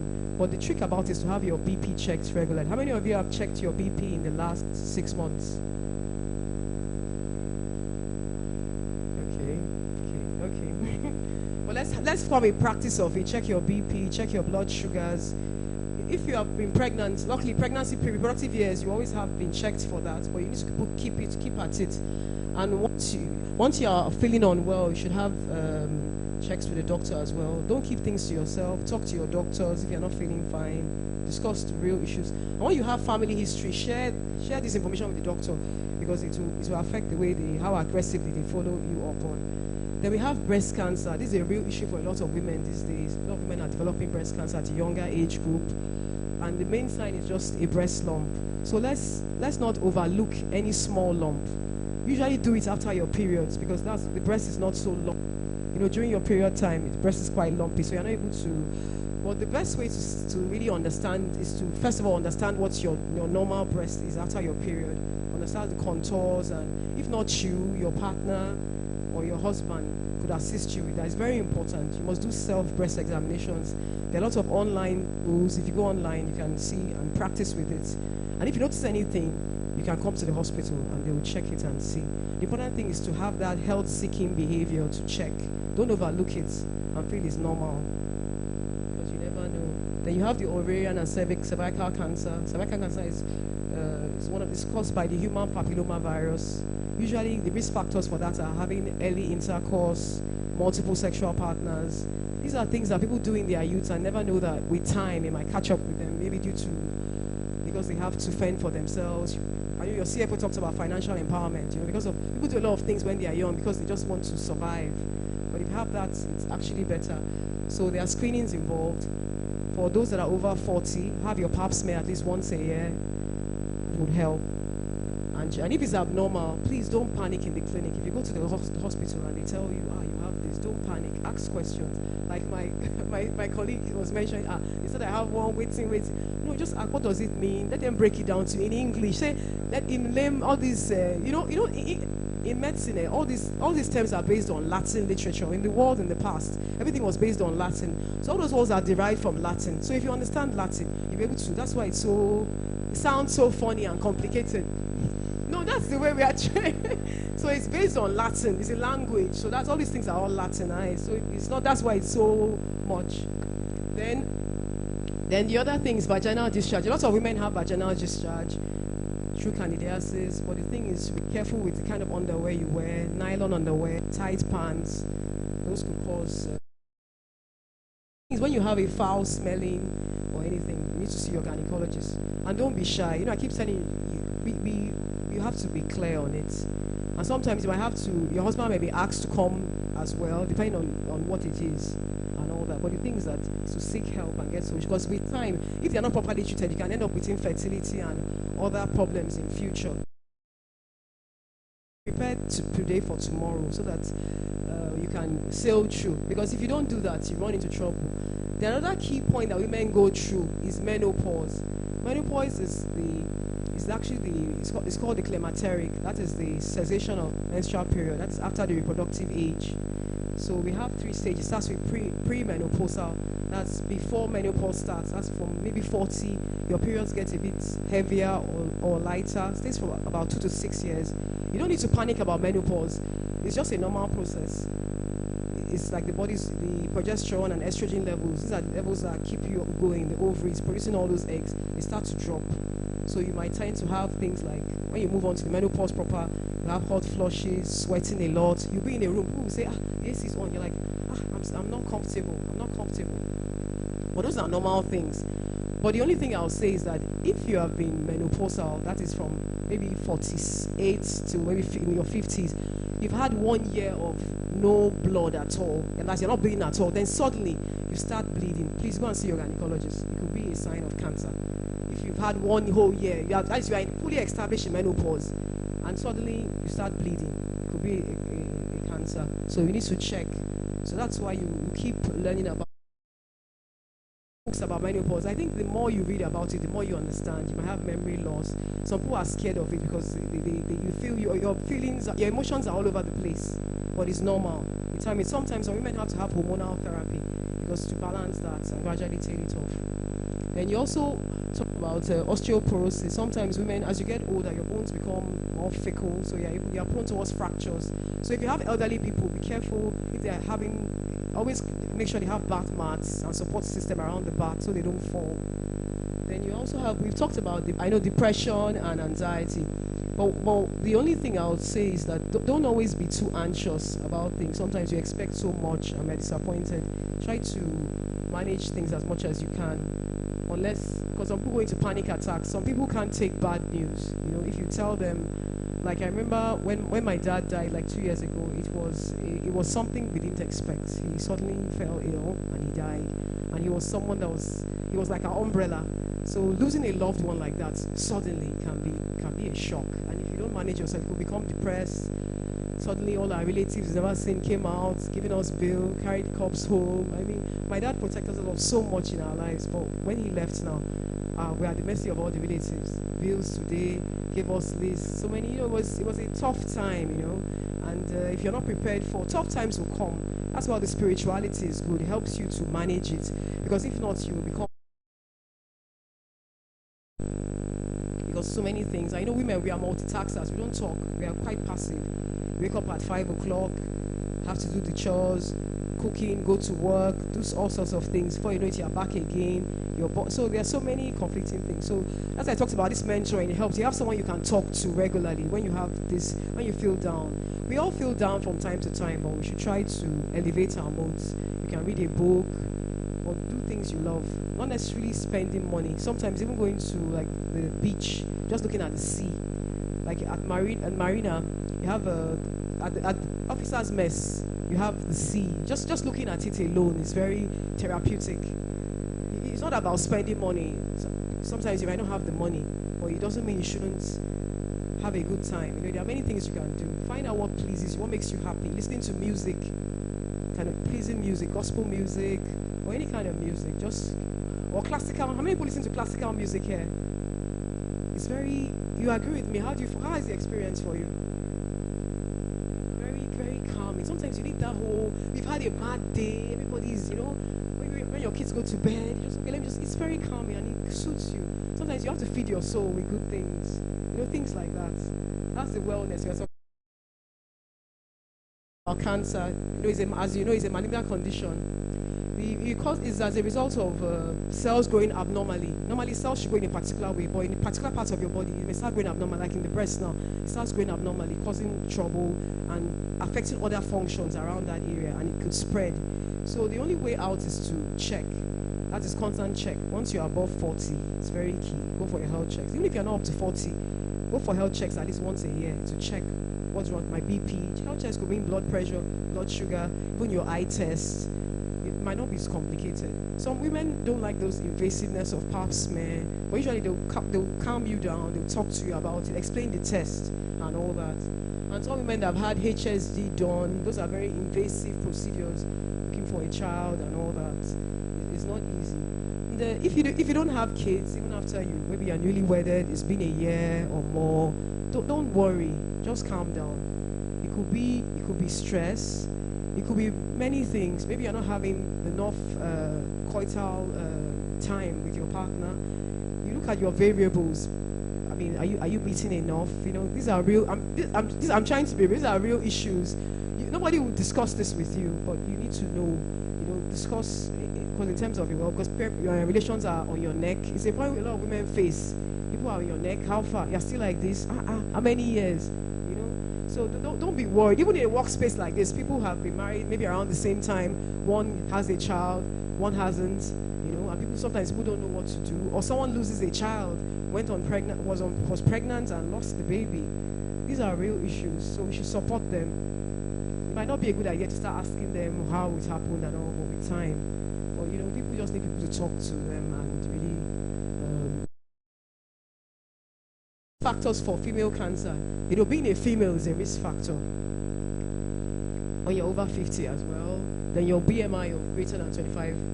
Diet. Avoid trans fats. A lot of you like fatty foods. You buy all these fries. Do we ever wonder what kind of oils they used to fry them? A lot of them use unhealthy fats too. So if at all, at least canola oil, those are healthy. Always try to look at the labels. When you go to the stores, don't be carried away with so many things. Always check the labels at the back. What does it contain? What does it, you know, what is this good for me? Is it bad for me? And all that. Then high vegetable diets, all our foods, for roll, let's keep those going. Salad dressing, but be careful of the mayonnaise. All of this mayonnaise you buy, a lot of them, they mix all sorts of things. They're not healthy.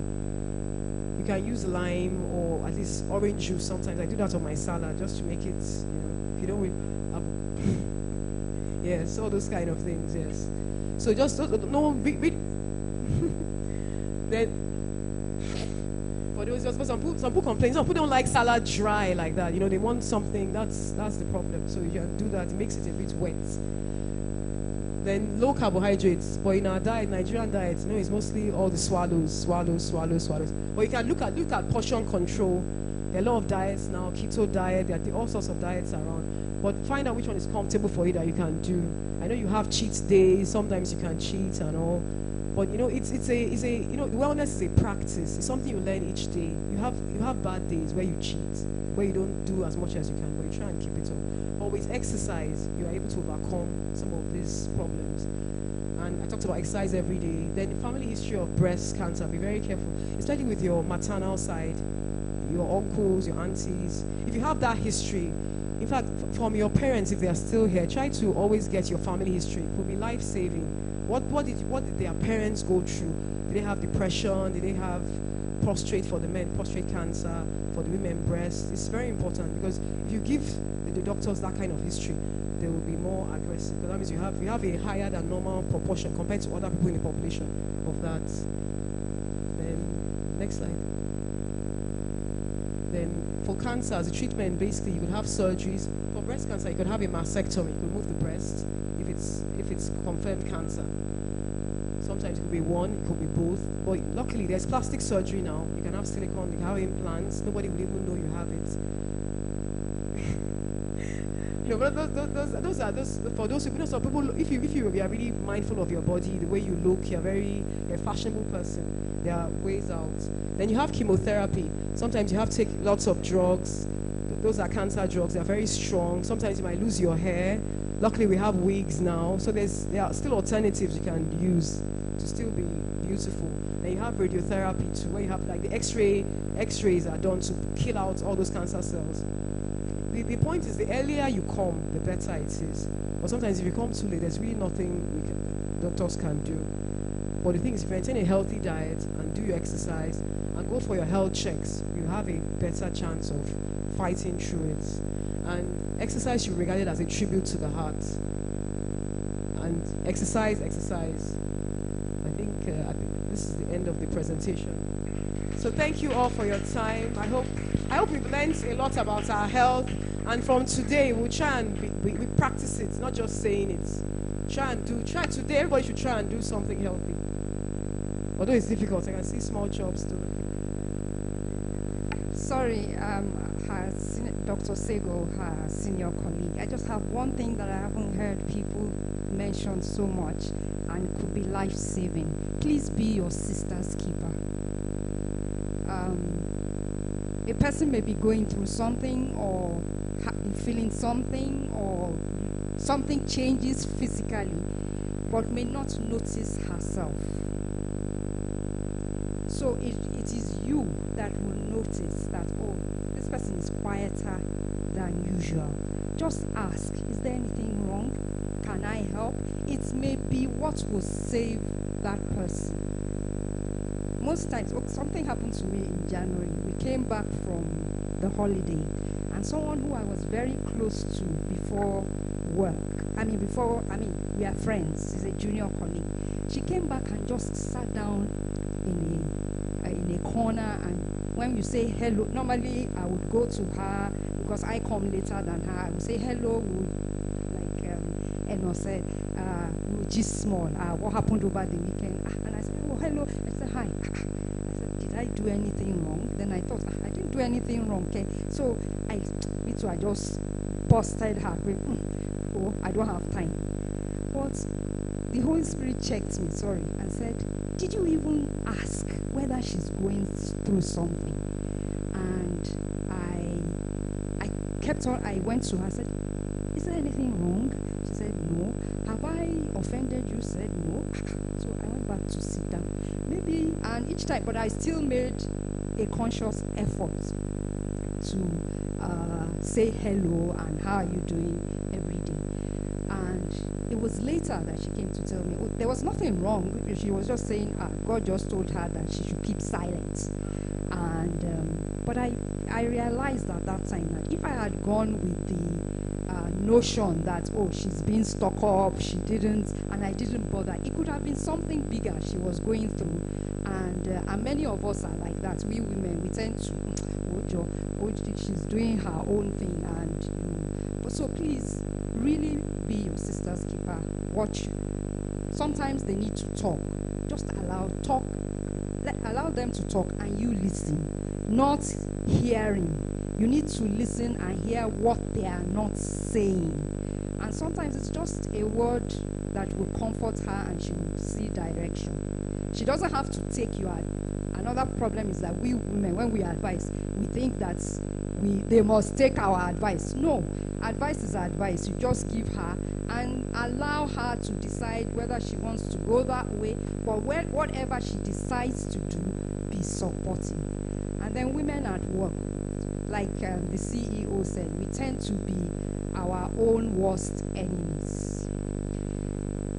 When things are put in place for women, we will be the ones to try and tear it down.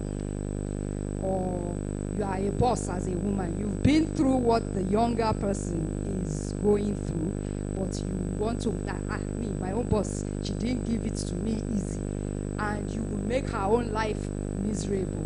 Please, if you are an older boss that is like that, please let's try and not do that, and support and be supportive. And then something else, I am going through menopause, so I tend to lose train of thoughts. That is what I want to say. Please, let's be there for one another.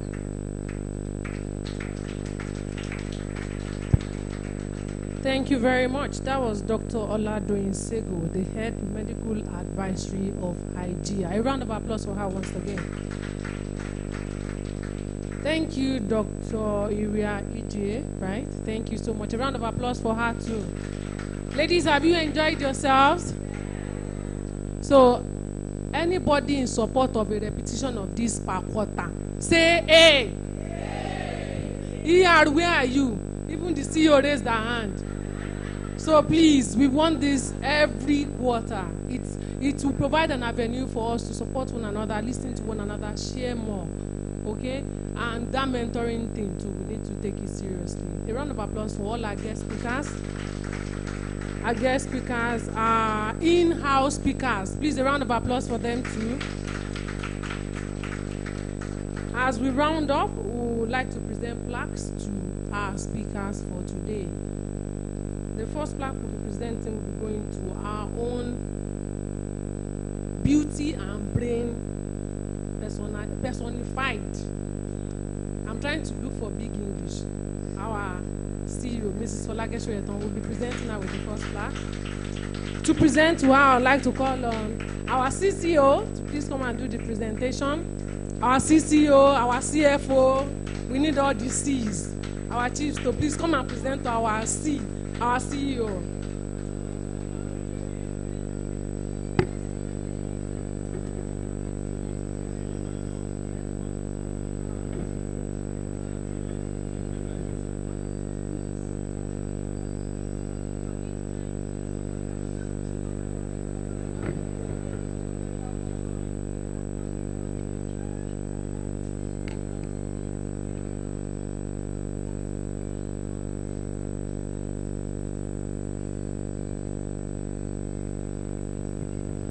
Hello, can I have your attention? Hello, who is Team Folake Soyetan? Some people's hands are not up, actually. Okay, now your hands are up. If you do, you have seen them. Your own. No salary for you for March. Okay, so to our wonderful, amiable, fashionista, big sister, small sister, any cow sister, our amazing Amazon, Mrs. Folake Soyetan. This is a plaque in recognition of being a keynote speaker during the International Women's Day celebration. Thank you for honoring us, for giving your time. I mean, this time yesterday, you spent the whole day in meetings. You haven't had time to sit on your seat, and that's how serious, you take, issues that concern women in Ikeja Electric. We say thank you.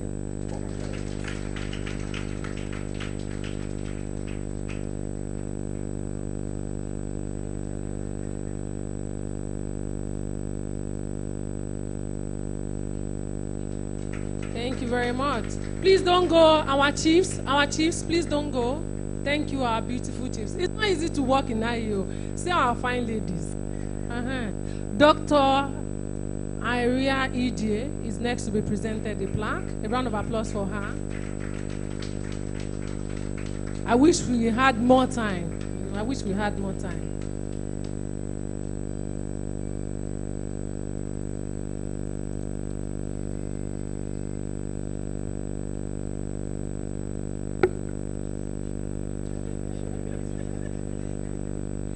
Okay.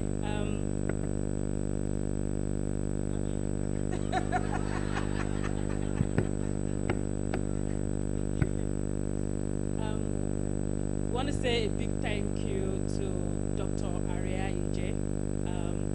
We want to believe that you're a very busy person, and to spare time to come and educate us, it means you value us. We appreciate it. Wish you a good time moving forward. And in a little token, we want to say please accept a sign of appreciation to you for the lecture this evening.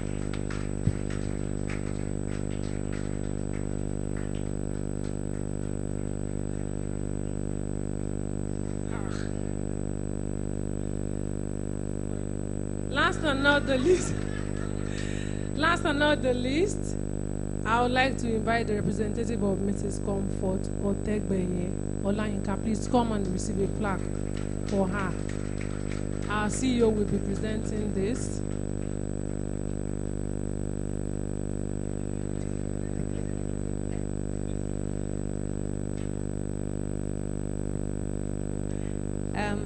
On behalf of Ikeja Electric and the women of Ikeja Electric, we would like to say a big thank you for taking our time to come and educate us on the importance of speaking out about abuse. And we will take up what you also suggested with regards collaborating with your foundation. Thank you so much. Congratulations. Thank you. Thank you very much. Thank you.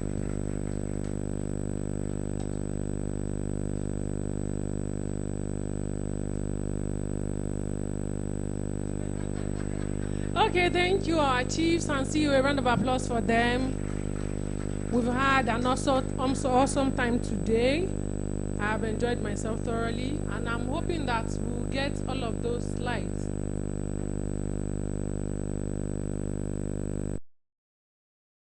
Chiefs, we need you. Today is our day. We are the ones using you. Our CEO will be presenting that. Okay.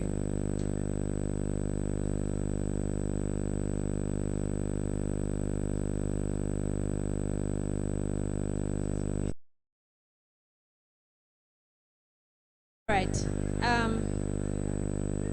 I would like to say a big thank you to our CFO, Mrs. Olubunmi Olukoju. Please give her a round of applause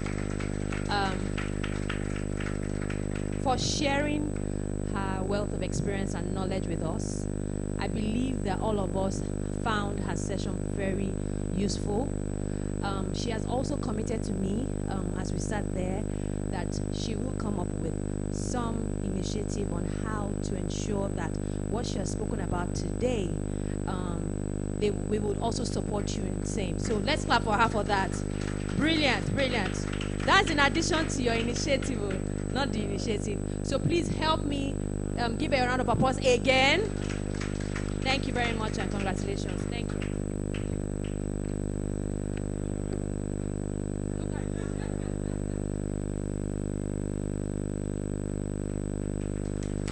Thank you very much. And last but not the least.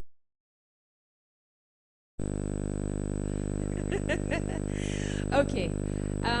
So Enobong was very busy this week. And when she came into this place, she looked at me and saw that I had a presentation. She saw that the CFO had slides. And she began to panic and said, I need to have slides. And I said to her, you don't need slides. Because you yourself, you are balanced. And we all saw that today. So I'd like to say a big thank you for sharing what it means to actually have work-life balance and for actually being that balance. Well done, and thank you very much.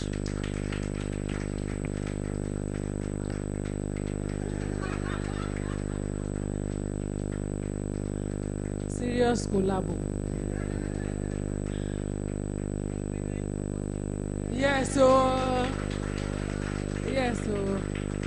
So that should be our hashtag for 2020, women supporting women. Okay, a round of applause for ourselves.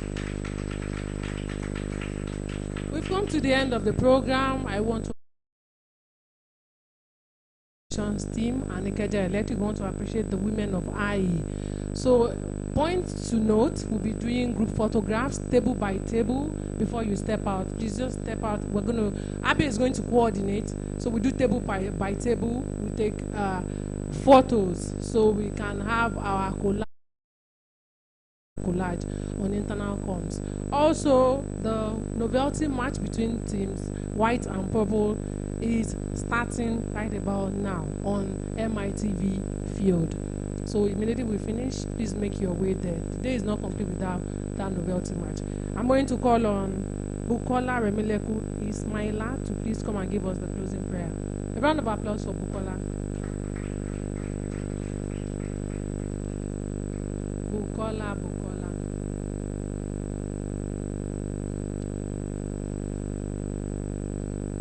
Okay, let me nominate an Amazon to pray for us. A round of applause for BC Adebayo, Commercial Manager, Oshodi Business Unit.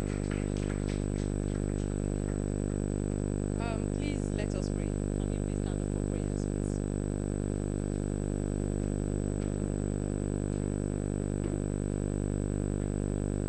In Jesus' name.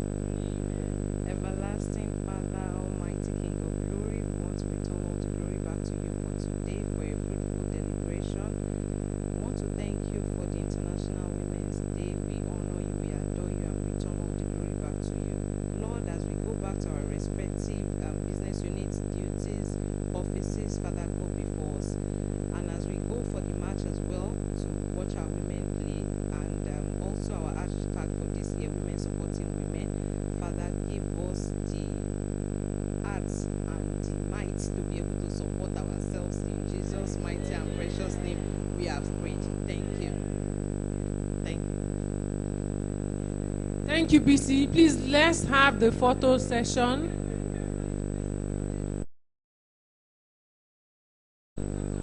Please, announcement. Don't go. Announcements, please.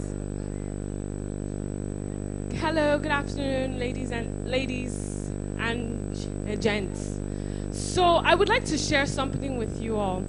Like our CEO had mentioned, she had a conversation with two women. One is very feminist, one is just doesn't really care, she's unbothered. And that would happen to be me because I never really understood what all this noise was really about. However, in leaving this place to like go downstairs to do something, I was in the elevator with a gentleman, and he was like, what is this woman's thing you guys are even doing? And I was just like, oh, we're just talking about like different things. And he was just like, are you even a woman? Because you're not married. And I was like, so because I'm not married, does it not make me a woman? And I said, but what are you guys even talking about there that you should be talking about marriage? And I was just like, okay. So I reported him to my CEO, and here you go. No, but she has said it, but I then asked him to come because that just did something for me in my head. First of all, mindset, stereotypes. So I asked him, okay, what is she? Is she a man? He said, no, she's a woman. So is it marriage that defines you? Perception. That's the perception of a man. I'm not trying to embarrass you because today we have great women here that can do your work. So I said I will bring him here to look at these women, millennials, engineers. They are great. They are not here because they are married or single. They are here because they are making a difference to Ikeja Electric. And I need you to respect them. So tell him, we are women that makes a difference.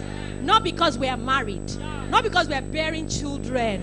Not because we are washing floor. You know that. So don't look at her because she's single. She's not a woman. What is she? She's a woman.